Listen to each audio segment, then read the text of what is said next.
you end up growing incidentally without, going to school or being taught or being really explicit or unpleasant. It just growth happens. Growth happens when positive emotions happen.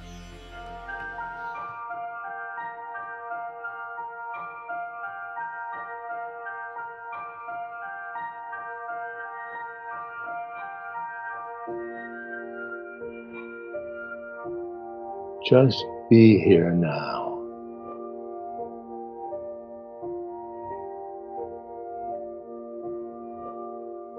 Just be here now.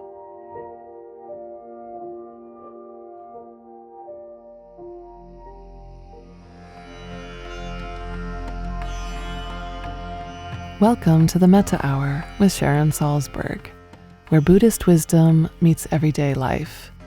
This podcast is brought to you by the Be Here Now Network and features interviews with the top leaders, teachers, and thinkers of the mindfulness movement and beyond. For more information, visit BeHereNowNetwork.com/Sharon. I'm Sharon Salzberg, and today I'm speaking with Dr. Barbara Fredrickson. Barbara is a Kenan Distinguished Professor of Psychology and Neuroscience at the University of North Carolina at Chapel Hill, where she directs the Positive Emotions and Psychophysiology Laboratory. She's an award-winning teacher and also among the most highly cited scientists worldwide. Her books, Positivity and Love 2.0, have been translated into dozens of languages. Barbara has been president of the International Positive Psychology Association and the Society for Affective Science. In 2017, she was honored with the Tang Prize for Achievements in Psychology, awarded to recognize exceptional career contributions to the well-being of humanity. It's really wonderful to have you here today. Oh, it's great to be here, Sharon. It's wonderful to be in conversation again. I have so many wonderful memories of you in various situations, including both being on a panel with His Holiness the Dalai Lama and our eyes meeting over oh my God, I'm like, this is kind of intense. Yeah, this is happening. Yeah, really. Yeah. And I think we first met at IMS and got to do that Rubin Museum thing together too. That was great. And I learned something from you that was, I'll bring it up, and it's still, I think you've since changed your mind, but it changed my thinking. So it was okay. Good. Cool. Yeah, no, I've learned many things from you, including, I think we also met early on in a motel I was staying in North Carolina. Right. You were giving a talk in my area, and I thought, let me take advantage of this. Pick your brain about loving kindness meditation, which was really new to me at the time. No, it's really wonderful because, I had a very kind of classical Buddhist background, not early on when I was living in New York City, but once I'd gone to India as a college student. And one of the features of the early school of Buddhism, the kind of Buddhism found in countries like Burma, Thailand, Sri Lanka, and it's interesting because it's sort of a principle some people would say about writing, about the craft of writing. You start with a problem, because that's where people generally are at, so they don't feel isolated, they don't feel alienated from what you're saying. So you start with a problem. And you were kind of starting from the positive side of things, and I kept thinking, I'm not used to this. Yeah. Let's talk about fear. Right. Well, I did have a problem in that it was more of a academic intellectual problem, which is why isn't anybody talking about the positive emotions? Right. Yeah. So that was my problem. Yeah. Yeah, it's a good point. Yeah. I mean, it just seemed like part of human nature from a scientific perspective, there was no curiosity about it. That's what seemed kind of exciting to me, actually, because it means there was a lot to do. There was a lot of wide open terrain to explore. So that's really what first drew me there. Yeah, and there's something to be said for all sides of things, of course. But what you're saying is, I think, a lot of what the Dalai Lama said to Richie Davidson, though those many years ago, like, why is it all about anxiety and neuroses? Why isn't there kind of a psychological picture of a fulfilled human being who is then able to help others and connect to others? Hmm. Yeah, I think uh, part of it, I didn't really come at it from the side of, at that point, at the very beginning of my research into positive emotions, wasn't so much about fulfilled human being kind Mm-hmm. of, that's a big interest of mine now. Mm-hmm. But at the very early stages, it was, Richie was part of that first wave of, well, maybe second wave of scientists interested in emotion. Mm-hmm. There had been an earlier wave of just very small ripple in the 60s, after, at least 50 years of being totally banished from the science of psychology. Emotions couldn't even be touched because Mm-hmm. it was like a third rail. Um, not didn't seem scientific enough for a very fledgling field. But when emotions started to get talked about, it was only the serious ones, the anxiety, depression.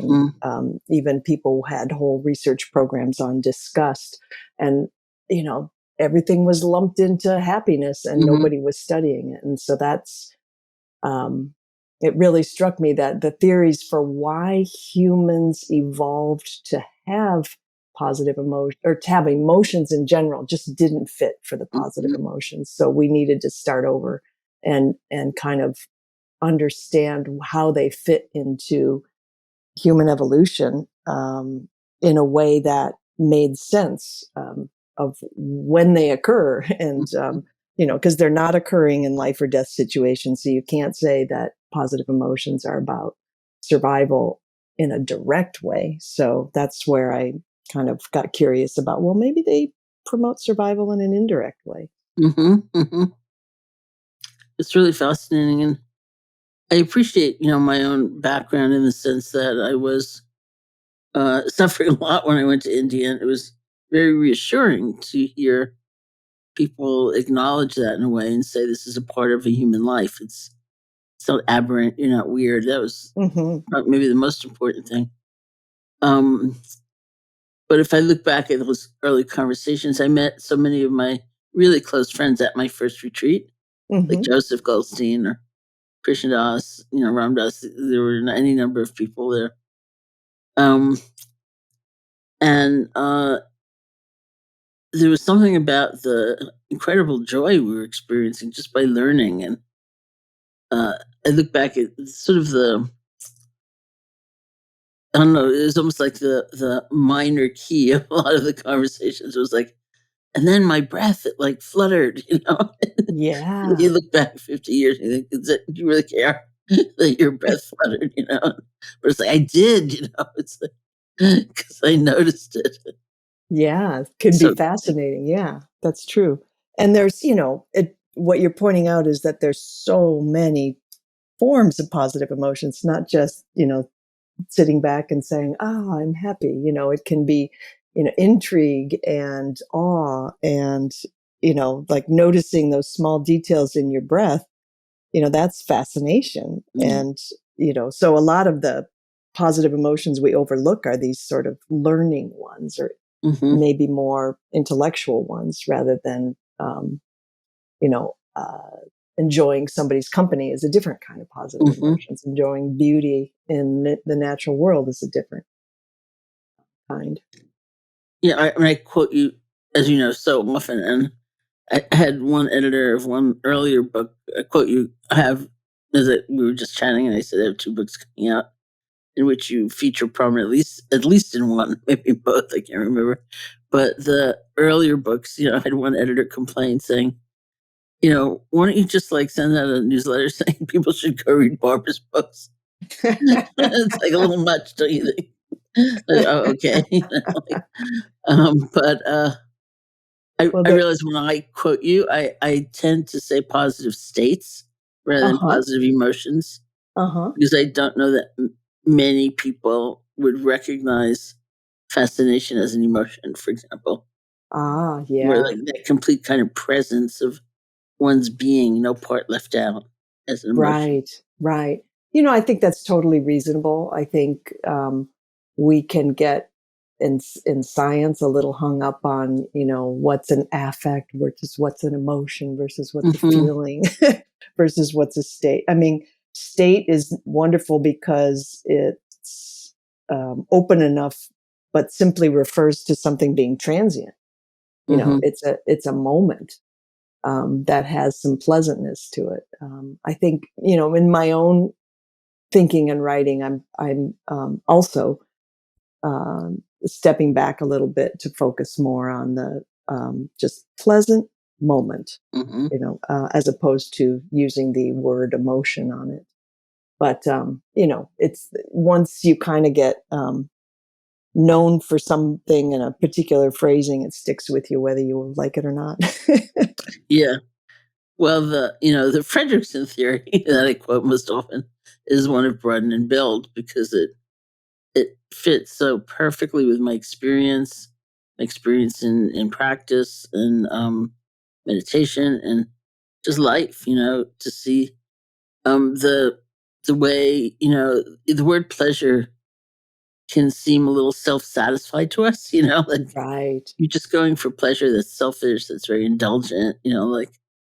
But that idea of broadening, of opening, of expanding, of being having a bigger, it could even be like a worldview. It doesn't have to be emotional Uh-huh. in our ordinary sense of the term.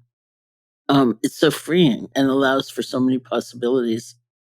Yeah, in a way, it what I found is it helps people give some due respect to positive states that our culture is not one that glorifies feeling good. It glorifies achievement is one big thing. It glorifies materialism as another.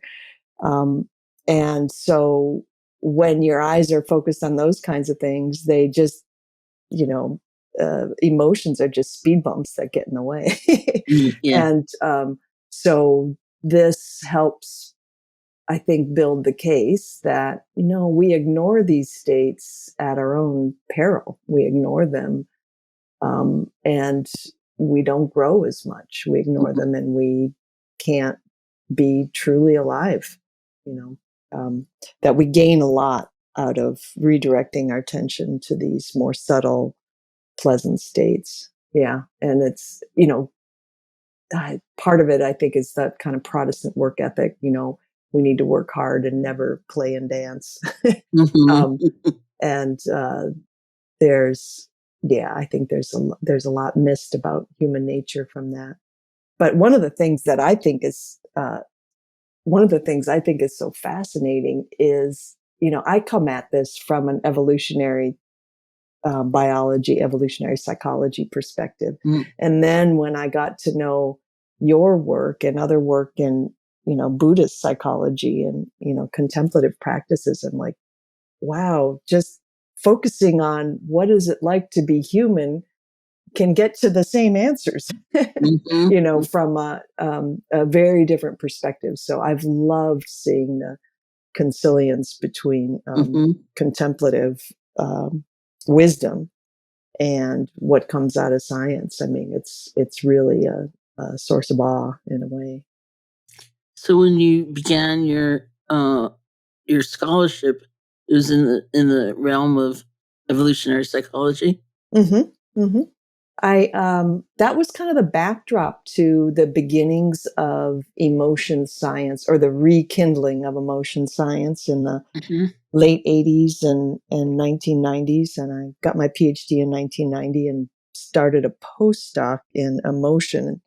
One of the reasons why the National Institute of Health invested in a postdoc program in emotions was it was not being taught in any graduate programs. So there was never a class on the science of emotions back then.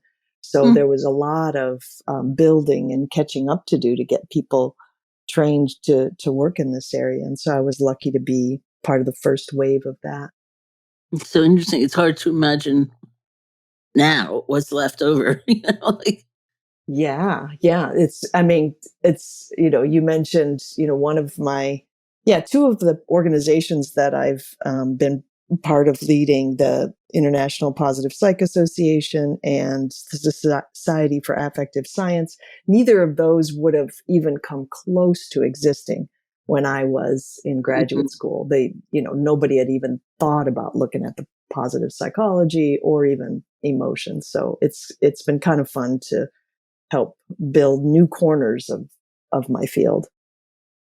Oh, yeah, and was like the theory of Broaden Builds was it built on clinical experience, on your own experience, or on models that were just beginning to emerge then?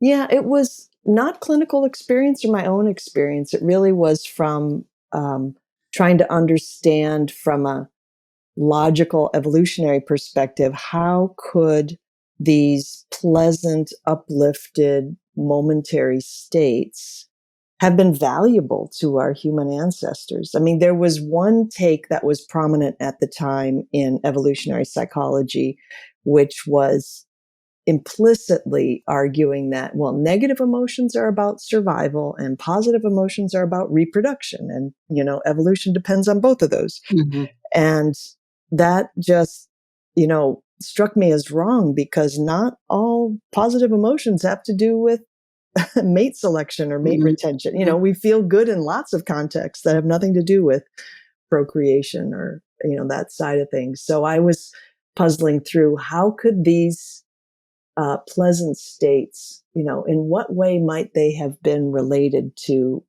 survival? And one of the first findings I had was that positive emotions helped to undo lingering negative emotions, kind of like they help us push a reset button once we're kind of going down a downward spiral. Positive emotions can kind of help us pull back from that. And very early, as in my career, I went to a conference, scientific meeting, and I put out the question, maybe this is one of the functions of positive emotions. And, actually the Broaden Build Theory came from somebody really taking me to task on that. And the audience is like, you're using the word function too loosely. We could call it an effect. It's not a function. You need to make a more serious argument about function. And I took that to heart, and I thought, okay, let me read everything I can about what are the the guardrails or the parameters needed to make an evolutionary functional argument. And doing that and reading all the little bit of science that was out there on positive emotions, like Csikszentmihalyi's work on flow. And there was this other work by a scholar named Alice Eisen on creativity, how positive emotions made people more creative and generous. And putting those pieces together is what led to the Broaden and Build theory. So it really came out of somebody criticizing me for being a little too swift in saying that something could have been a function of positive emotions. And they were right, because I no longer think that undoing quality of positive emotions is a function. It's more of what's called a byproduct. It's like, positive emotions would do that if they broadened, to the extent that broadening is the antidote to narrowing, then there would be some kind of resilience or undoing factor that would come out of that. But it's that'd be more of a byproduct than a direct function. The function, I ended up arguing, was that these moments of broadened awareness function as nutrients for growth. They build our resources, our resilience, our relationships, and all of those things matter when you're later faced with threats to life and limb, that you have more kind of tools in your tool belt to get out of a jam because of the previous moments you've had of positive emotions. That's really consistent with the research on why play is so prominent in youth and of many different species, because there's so much to learn when you first arrive on in life, that play is a way to help kids and juveniles of any species get up the learning curve quickly. So that's where growth is without trying to grow. That's the cool part. It's just oh, that was fun. Let's do that again. And then No, that's great. you end up growing incidentally without, going to school or being taught or being really explicit or unpleasant. It just growth happens. Growth happens when positive emotions happen. So That's really wonderful. that's Great. what led me to see those consequences, and broadening and that opening that goes with positive emotions. That's like that, momentary flutter in the breath. That's a transient thing. Mm-hmm. But the build piece, what's cool about it in my mind is those resources that you build, those friendships that you build, those aren't transient. Those are durable. Mm-hmm. And so those are what stick with you no matter what you're feeling. You built those friendships at that first retreat, out of joy and shared fascination, but it's not like you can only tap into them when you're joyful. You can tap into them anytime. So resources have this enduring quality to them that's the ticket to how it would have influenced our ancestors' human survival.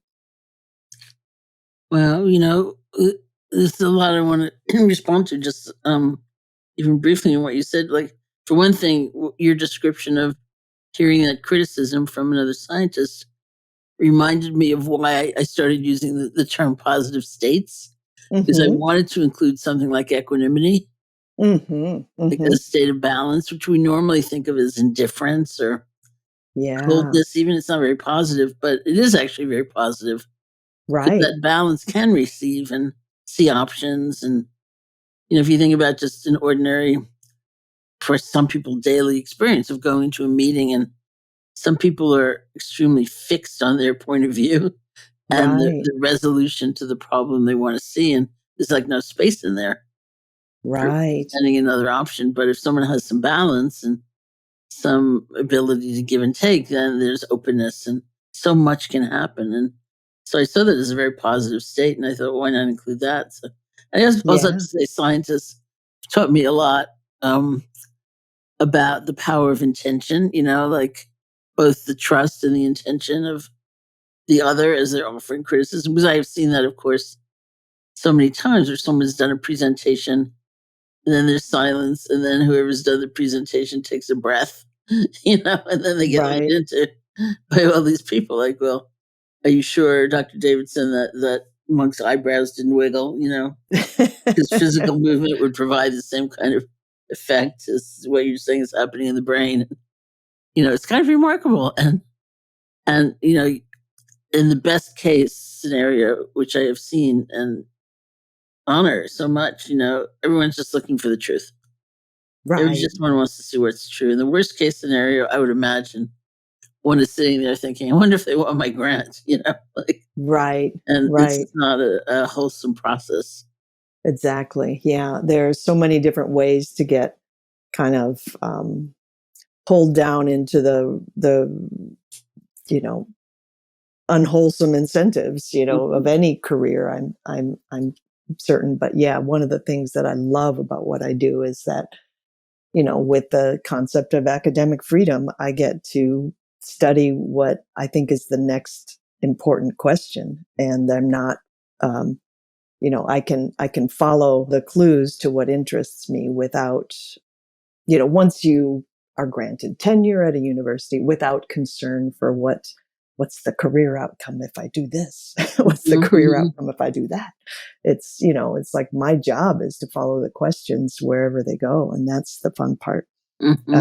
Yeah, it's, and, because I started getting interested in potentially one of the reasons I first wanted to talk to you all those years ago is that I got this idea in my head that loving kindness meditation, maybe I could use that to test my theory, because I had been in gone through a few years where I was testing the Broaden hypothesis, and that's something you can do in a laboratory study because you're looking at the momentary cognitive effects of an emotion.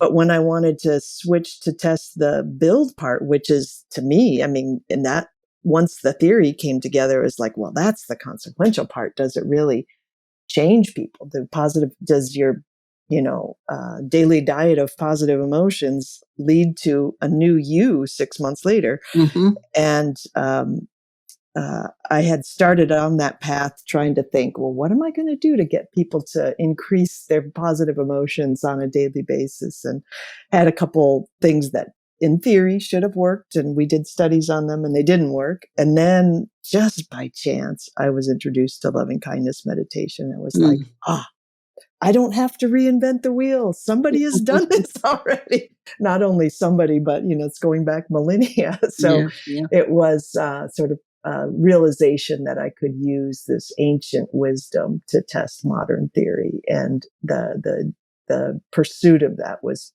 so rewarding and gratifying, personally and professionally. I remember those days too, of course, because it was almost unknown that somebody would be interested in research on loving kindness. It was things that had been maybe one study on physical pain, or yes, exactly, yeah. And that was a really small one, intriguing one, and actually done by somebody who I'd met early in my career. So there was it's a small world phenomena, but that was. I actually was very much inspired by Richie Davidson, though, because he had just started working with the mind, creating a mind and life group. And I thought, boy, if Richie can study meditation, I can study loving kindness meditation. He brings a lot of credibility to that. And it sort of paved the way for serious science on meditation. And so I just helped to open up a new corner of that, looking at the, not just mindfulness, but loving kindness as a practice. So do you have I love being on this end of things. Do you have a definition of loving kindness? Oh.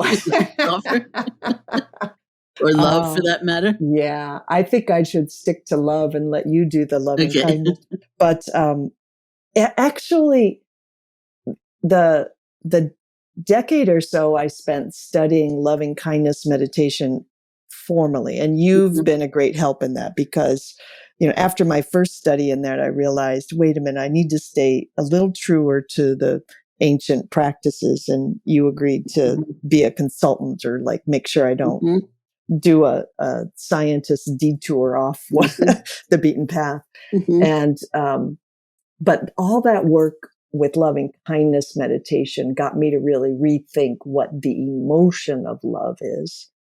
And that was in parts inspired by previous emotion theorists saying that love is a pleasant state that is co-experienced by people. And so the definition that I've been using for love is when positive states resonate between and among people, so that we aren't simply being one individual feeling good, but it's a two or three or group or whole stadium.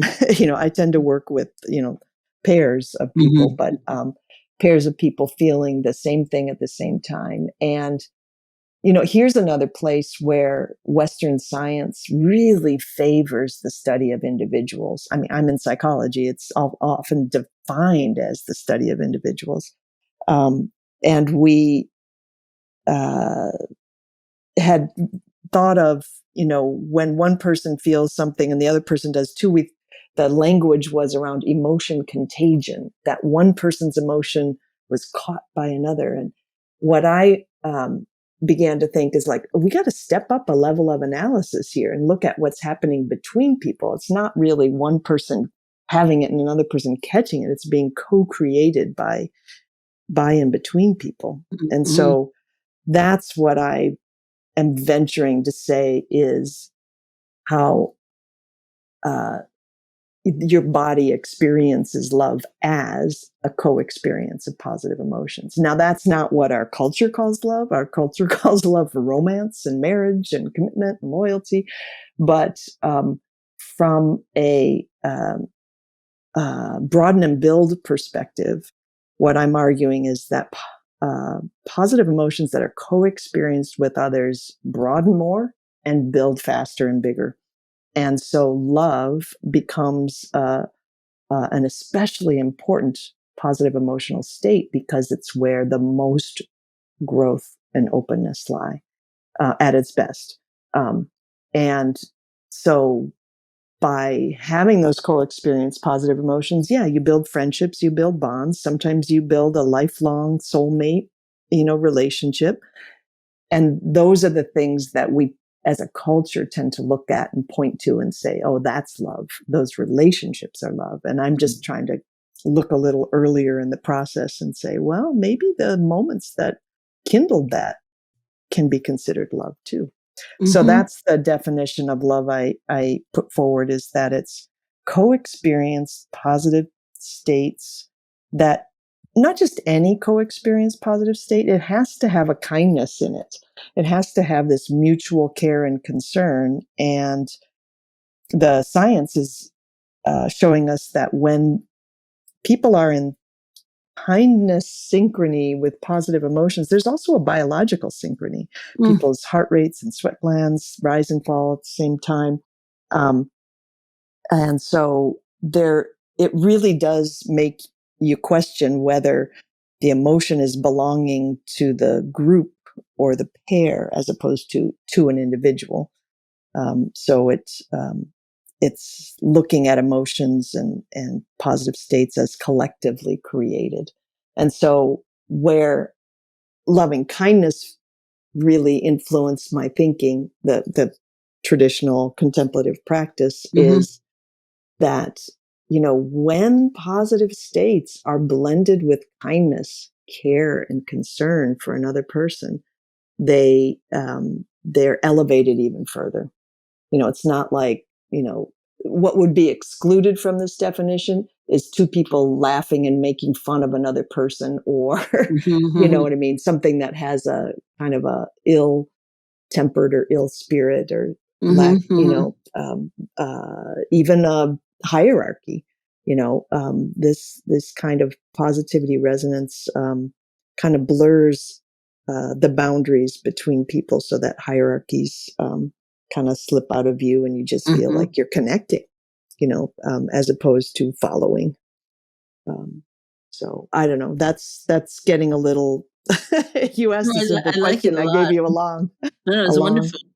I loved it. In part because I sort of followed after you. I think in that in the traditional teachings, the term is loving kindness. You don't really hear love. Maybe in later evolutions of Buddhist teaching you would, but not so much here. And I've had scholars and translators come to me and say, stop being so cutesy about it. You just mean love. Just say love. Like, what does loving kindness mean anyway? But it's a very complicated term for us. And we mean so many different things when we say love. And sometimes it really, frankly, is a medium of exchange. Like, I would love you as long as, Right. Love me in return. I would love myself as long as I never make a mistake. And we know the fragility and like the sheer breakability of that state. It's not quite the same as what they mean by loving kindness, which is almost like a resource within ourselves we can reach for but rarely do. And so what is that resource? The traditional translation would go on to describe it as friendship, but I tend to shy away from that because, as we all have seen, there's very sad, even heartbreaking situations where one might come genuinely to a state of love for someone else, but for a whole variety of different reasons of discernment and intelligence and self-care, it may not be wise to spend time with them. Yeah. It would not be that smart, especially if your habit has been to always kind of defer to the needs of another and not really take care of yourself. Maybe you need a little bit of space or caution or something like that. So I don't, like, people often say to me, I don't know about developing greater loving kindness, because then I can only say yes. I can only smile. I can only be sweet. I can only let them move back in. I can only give them more money. And it's of course not true that there's a whole variety of action that's available to us that we might take, one kind or another, based on history and discernment and balance. Like, what about a little loving kindness for ourselves at the same time, Right.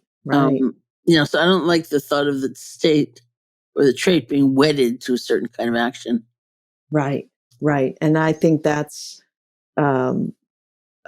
something of, seeing it as a quality of the moment, or a quality of your heart, or a quality of, a way of being, allows it to be something that can be cultivated, but isn't always going to be present.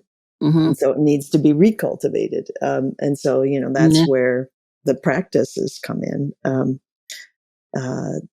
And actually, one of the interesting pieces was, having done the work on, how does loving kindness meditation, how does mindfulness meditation affect people's daily interactions and daily emotions? I'm arguing that love is something that is a co-experience of positive emotions between people, and yet these practices that we do, as an individual, help us cultivate them. But it just, in a way, I feel like what it does is it builds your capacity for connection later. That it's not that the loving kindness as a practice is a practice. You're practicing for the rest of the day, for the rest of the life. Not necessarily, the benefit isn't all in the sitting moments. That's right. In fact, I use the word, when I'm asked, how do you define loving kindness, I say connection. Yeah. It's deep knowing that our lives have something to do with one another. Yeah. I think that's really compatible with the way I've been thinking about it too. And and I can't tell at this point, whether I got these ideas in part from just listening and absorbing what you say all these times. So there is some, who knows where it came from first, feeling. Because I loved your book, Faith, that idea of placing the heart on a particular concept or idea, or just, having that, connection to an idea, or faith that, a relationship will work out eventually, or, just anything like that. It's to see that as a heart quality as opposed to a mind quality seemed really important.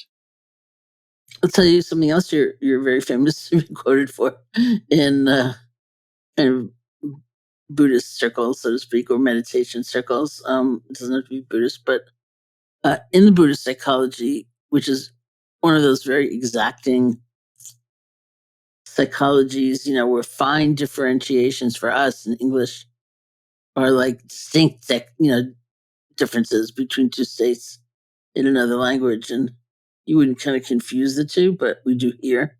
And the two words that are often used synonymously, as though they were exactly the same, are loving kindness and compassion. And people often ask what the difference is, and you said something once, apparently, like it's always interesting trying to nail down the source of someone's actual quote.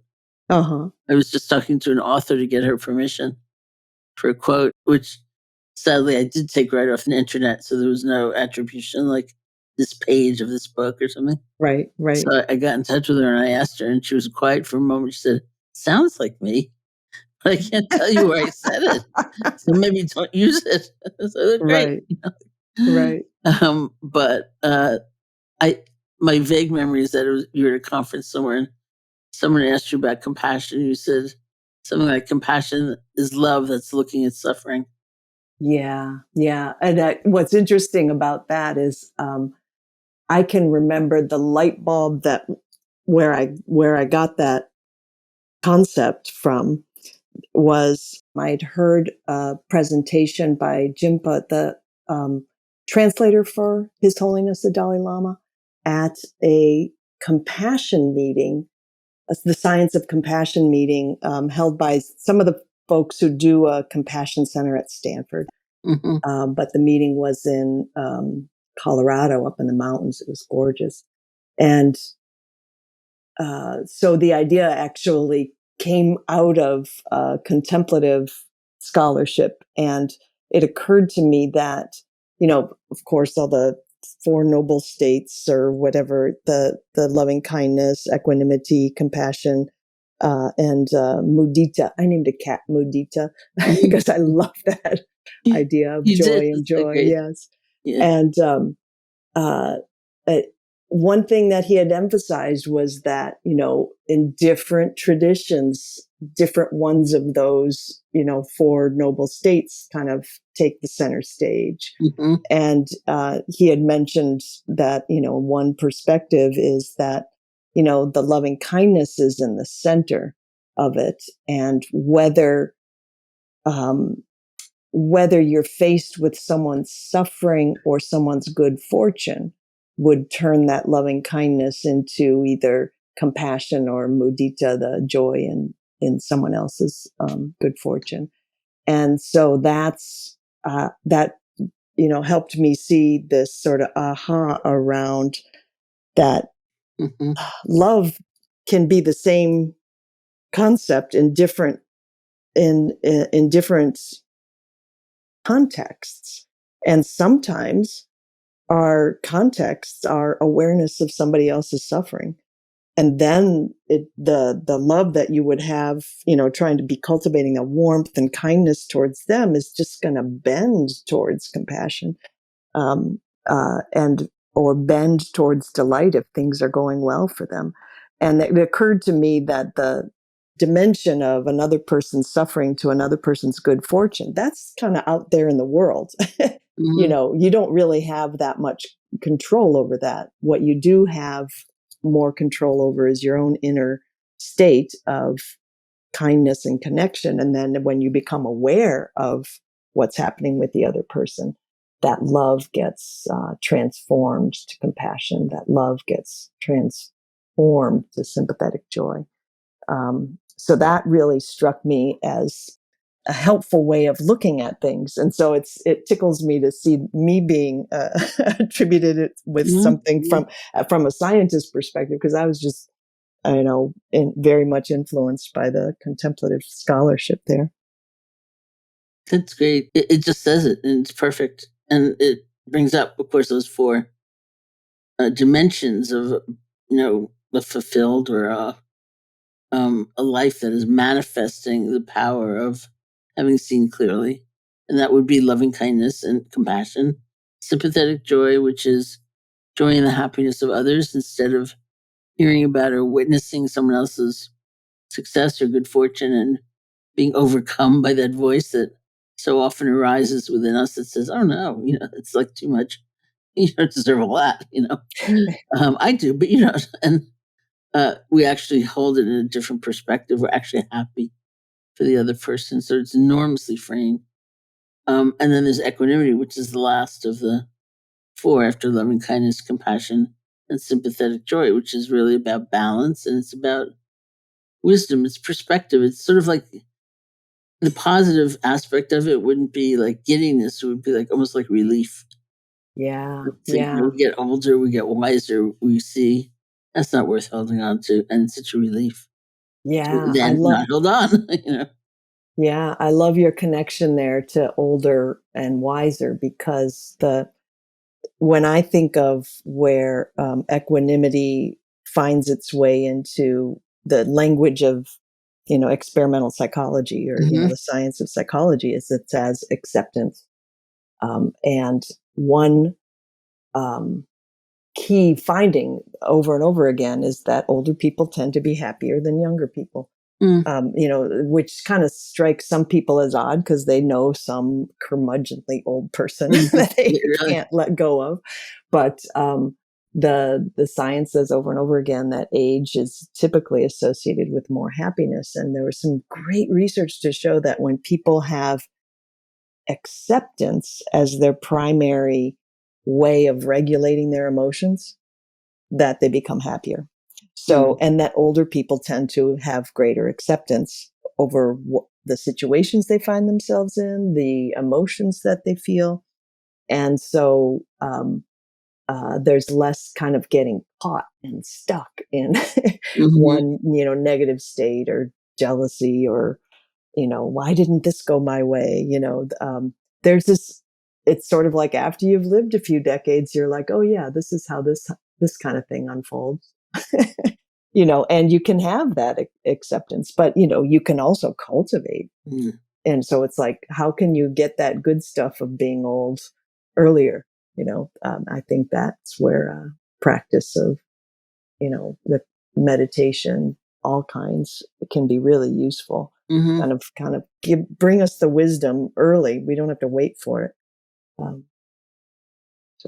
I think of acceptance is sort of wide open to take the good and the bad, and and not be sort of stuck on making them last, but just there it is. But there's also another layer in there where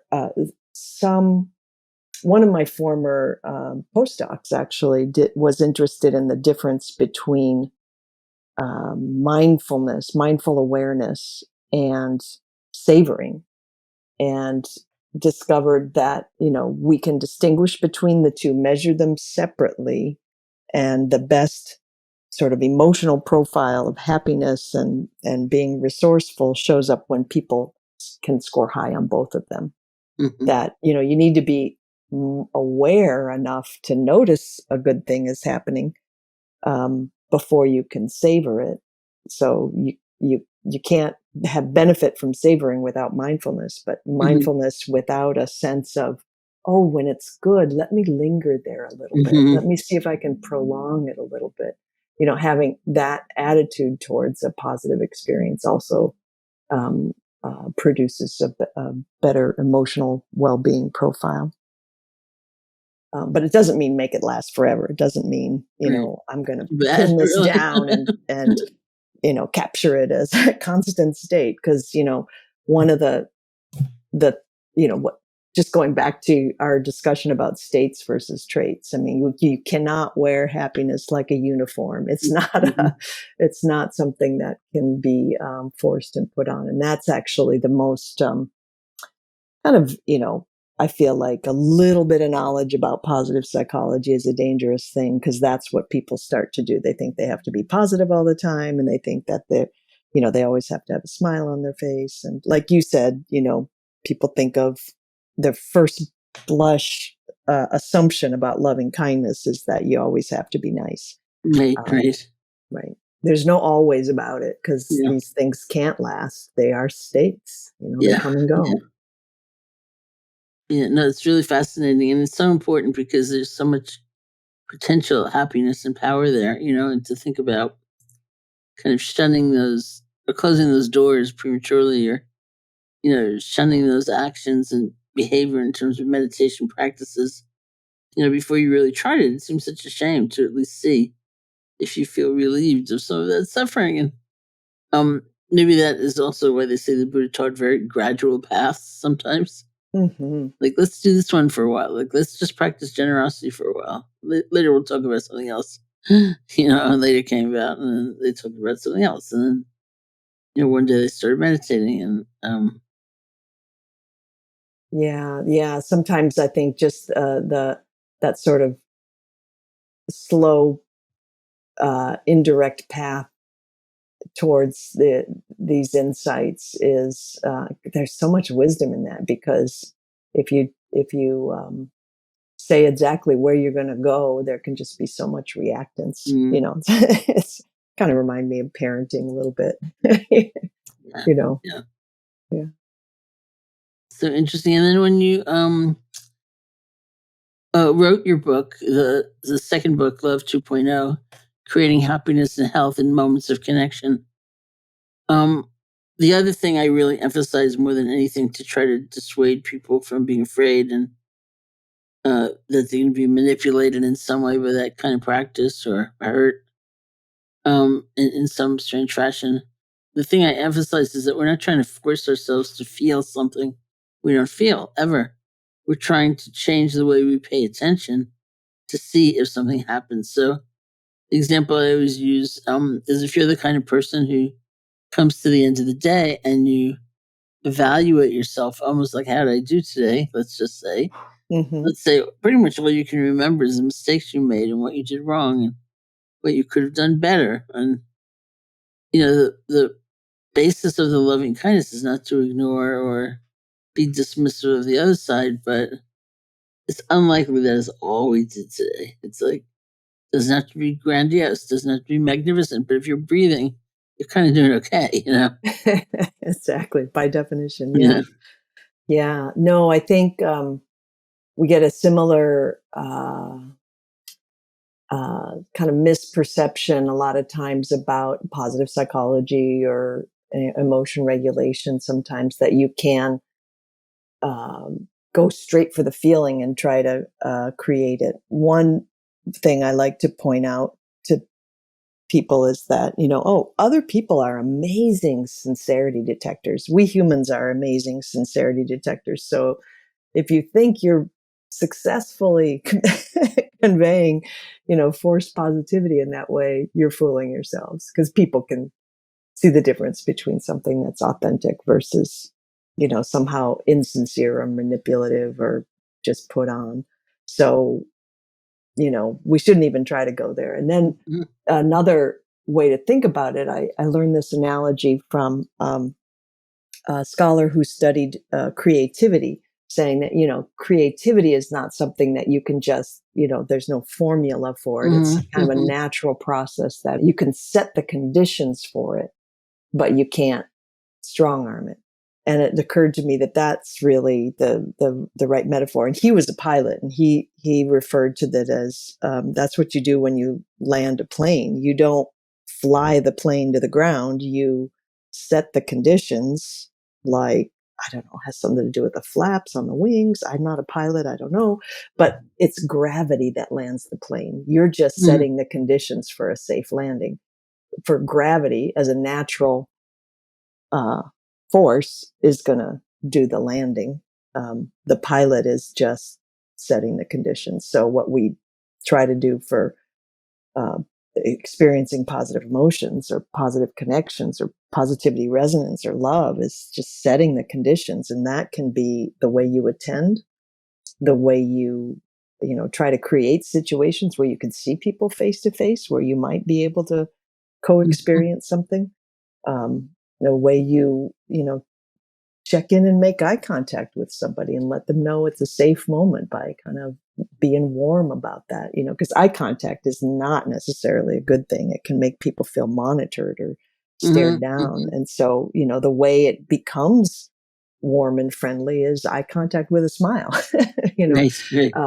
So there's things we can do: slow down, attend, connect in person, that can help us set the stage for these important positive states to surface, because they're a natural force like gravity, and if we set the stage right.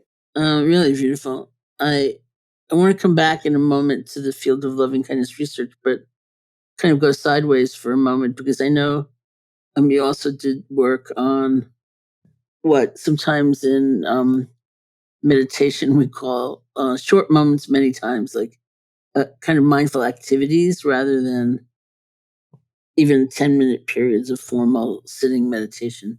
I wonder if we Yeah. could just talk about that one study for a moment.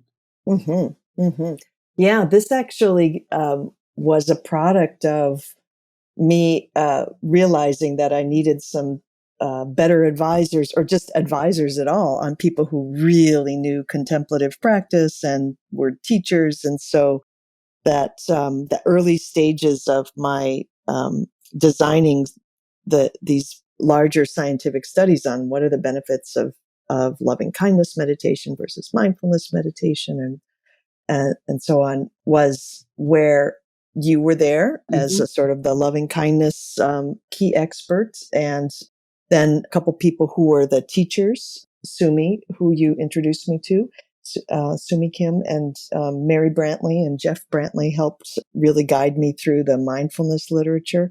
And just in designing the study,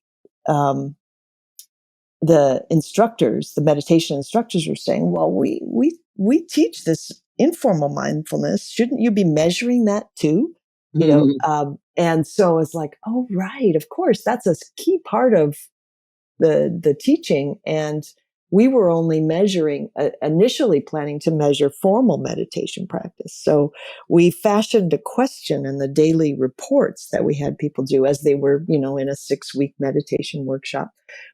After asking people, did you practice today in a formal way? We also asked people, were there any moments where you found yourself trying to be mindful in the moment, or trying to be, loving in the moment, or caring, compassionate in the moment? And did those informal moments happen not at all? 1 time, 2 times, 3 times, or so many times you couldn't count. So the key for us in measuring it was that we had asked about the frequency of it. And that enabled us to do this kind of analysis that is basically akin to describing a dose response reaction. So how much you engaged in those informal practices, and how much benefit in terms of day-to-day positive emotions, positive connections with other people. And so, we had already published a study to say that formal meditation practice, there's a dose-response relationship. The more minutes you put in, the more benefit there is in terms of emotional well-being in the day.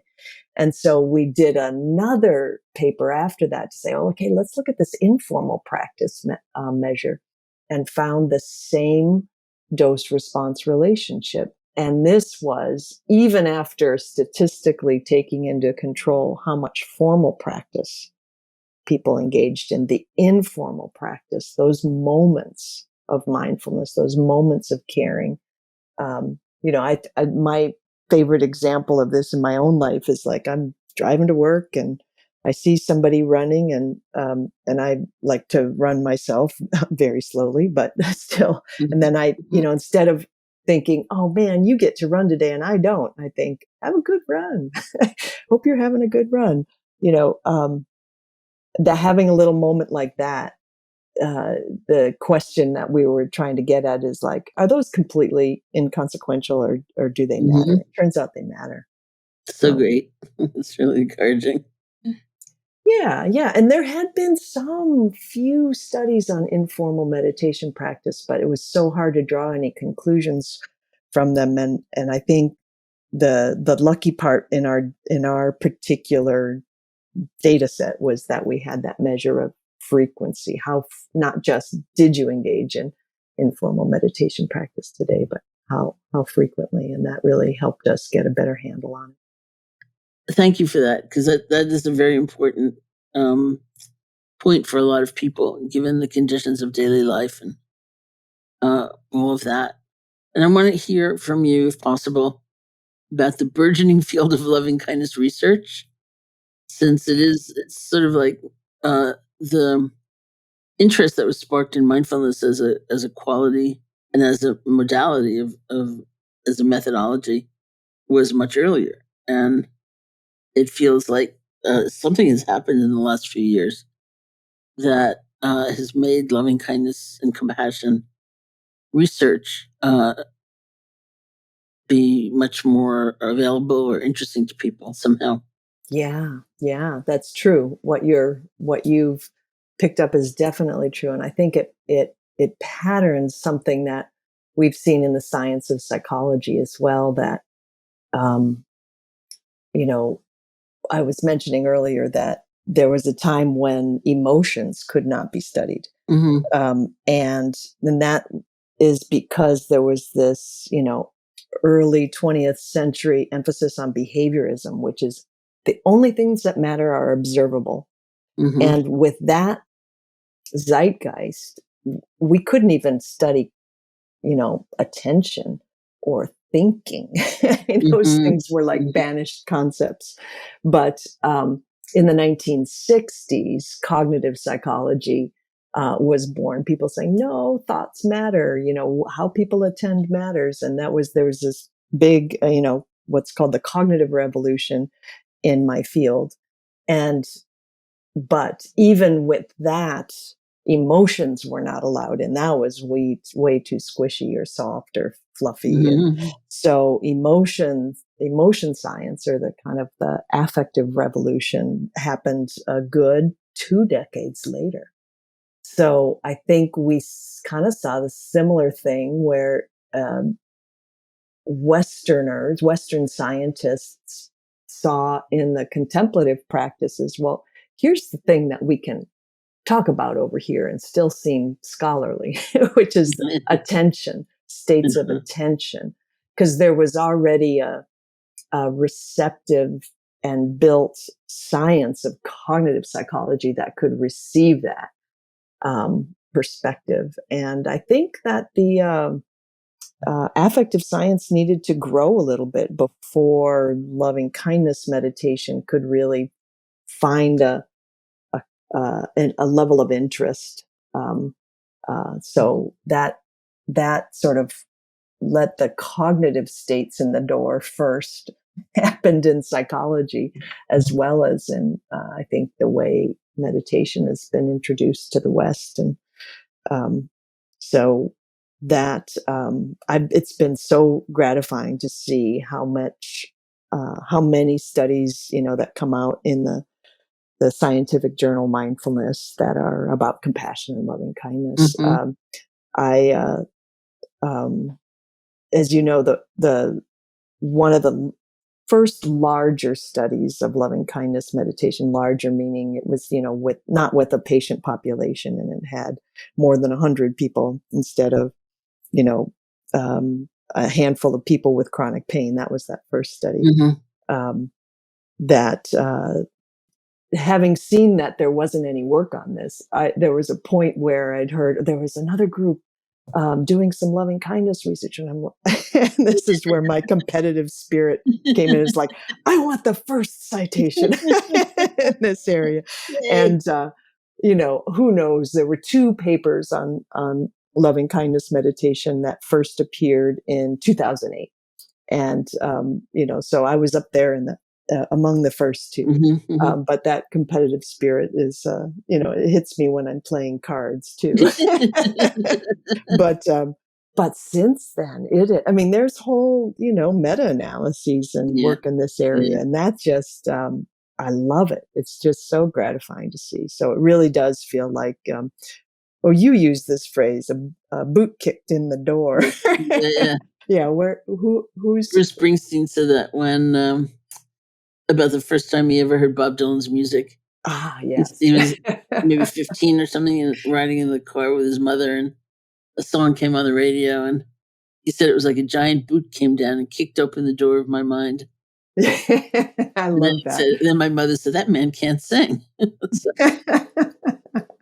We all get excited about different things in life. Yeah, yeah. But that's such a great metaphor. I feel like, there was,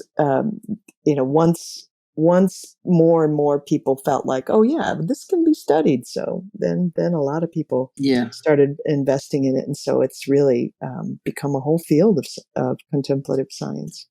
It's really, and it's so exacting for non-scientists, and I'm sure for scientists as well, is to live it. But one of the things that happened when you and I were doing this presentation at the Rubin Museum was that we got into a conversation about, you had said something like, it feels to me that it's important for somebody to have some kind of positive experience within a few weeks of starting the practice, because we want them to continue. You can't say, unlike some people I've heard, like some studies are based on a total of 5 minutes of an intervention. And I think I can't remember the first 5 minutes of my practice, like that's not fair. And there's a lot that's not fair about that kind of expectation of oneself. And you said it's very hard for people because in the classical unfolding of the practice, you spend the whole beginning part pretty much just doing loving kindness for yourself, which for us can be so difficult. And so I said to you, why don't you just change the order? And Yeah. I don't feel I can do that because I'm trying to replicate what's going on. I mean, I understand you feel a little differently about the flexibility to do that now, but I was sitting there thinking, oh, look at that. We have such different purposes. Like, I Right. would change the order in 10 seconds. Right. Right. Yeah. Well, I think I got a little worried about whether I, as a scientist, could tinker with the loving kindness practices, because the first study we did, we left out the difficult person Oh, because yes. I thought that, oh, that's going to bring people down. Let's not do that one. Yeah. And then I think it was after that I met you, and we had talked about, and then Mary Brantley, and we talked about how, actually that can be really a helpful place for people to practice. And so I thought, yeah, let's let the experts, let's let the meditation experts guide that. But yeah, I do think that getting that initial, we actually have some studies to show this, that if the first taste of meditation practice for someone who's a novice includes just a little more positive emotion, like they're kind of leaning into cultivating a positive state, that actually leads them to pick up those guided meditations a little more frequently over the next couple of weeks. And it kind of helps create the motivation and the steam to keep going. So having those awareness of those pleasant states can help people build a practice. We tested this by introducing some people, by random assignment, introducing some people to the idea of prioritizing positivity, just kind of leaning towards it a little bit, letting it grow and build. Like, that's a good thing. It's not selfish or a waste of time. Whereas other people, we just didn't share that idea about kind of leaning in and letting the positive experiences grow. And then these were all novices. Then we introduced them to a guided meditation of either loving kindness or mindfulness. It didn't matter which one in this particular study. And those who had that intention to prioritize the good feeling or kind of lean into it were like 20% more likely, or no, what was it? The frequency of their meditation practice was 20% more, and each time they meditated for a little bit longer than the others, and that's, we think, how new habits build. So when people are starting, I think it is important to change it up so that you can experience some of the good stuff early, not just think, I got to slog through this. Because if, even if the new habit you want to build is, becoming more physically active, the same advice would hold. It's like, start where it's enjoyable. And don't be afraid of that enjoyableness, because it actually can help you build good habits that are going to be way better for you in the long run to grow from there. I mean, you got to have your wits about you, because if you're just going for the high of pleasure, you might get addicted to something that's not a wholesome activity. You could become a gambler or an addict or whatever. But so you got to keep your wits about you. But for things that in your mind, and that, or in terms of the world's wisdom, that's a healthy behavior. How am I going to build that into my life? Engineering in the enjoyment is actually a really smart approach. It's wonderful. And just as a last question, I'm wondering if you have current research that you're embarking on or you're in the midst of right now? Yeah. I'm actually just headed into a sabbatical year and very excited about it, because what I have been up to since my last sabbatical was really trying to build in the scientific evidence that fills in all the hypotheses, tests all the hypotheses that are in the book Love 2.0. And so since then, we've found that, these co-experience positive emotions, positivity resonance is good for our individual mental health. It's good for our relationship health. It's good for our physical health in terms of it's predicting, trajectories of low chronic illness over the next decade. And then if you look at people over 30 years, it predicts how long they live. And it's also good for public health, which we found that because the experience of positivity, resonance, love, or these co-experience positive emotional states makes people kinder, more giving, more thoughtful, more humble. Those are the kinds of tendencies, pro-social tendencies that predicted who during the pandemic wore a mask and washed their hands and took care of public, behaviors that we know protect public health. So I feel like what I've done in the last few years is really look at what are all the different consequences of this state. What I want to do next is look more at the precursors. How can we set the conditions better for people to experience these states? I think a lot of it is about creating contexts where people feel safe, but I'm also interested in, just so much thinking of, where we've been through since 2020 with George Floyd and bigger social structural factors, really trying to look at what are the kinds of communities that best support people experiencing love, connection with people in their town, not just, your inner circle of trusted friends, but just like, out and about, you feel connection with people. Well, we've found so far that economic inequality is really bad for that, especially if you are on the low income side. So with this just growing out of control economic inequality that we in the US and around the world are on that trajectory, we're finding that those are community conditions that undermine positive connections in community. And so what is it? How can we address that? I'm interested in, if communities invest in the arts or build public spaces that feel more safe, are those antidotes to those situations? So I'm really interested in the personal, but also social structural conditions that help set the stage for better community living. I'm very interested in this connection love that people feel with what scientists will call weak ties, the people you don't know very well, strangers, acquaintances, coworkers. Those end up being really important for people's health and mental health. And they're hard to cultivate when people don't feel safe or seen. And so we really need to work on that as a broader society. So I would like to help unlock those perspectives on how to do that best at a big scale, collective societal level.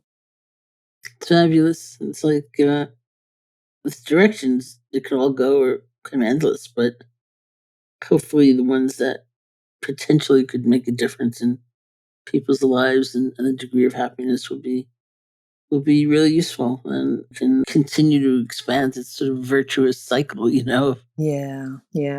I think one thing that really draws me to try to build a little more of the scientific base in this area is, and this probably is a bit true in contemplative practices too. For positive psychology, one big criticism is that all the focus is on the individual, what the individual should do to be happier and healthier, so there are limits to what an individual can do if society's doing things that are, making it a lot harder. So we need to look at both all the levels, not just focus on what you can do as an individual. I mean, that's huge and important because we need to find a way to help ourselves and others cope with the world that we're faced with. But we also need to think about, well, what would be an ideal world or an ideal community?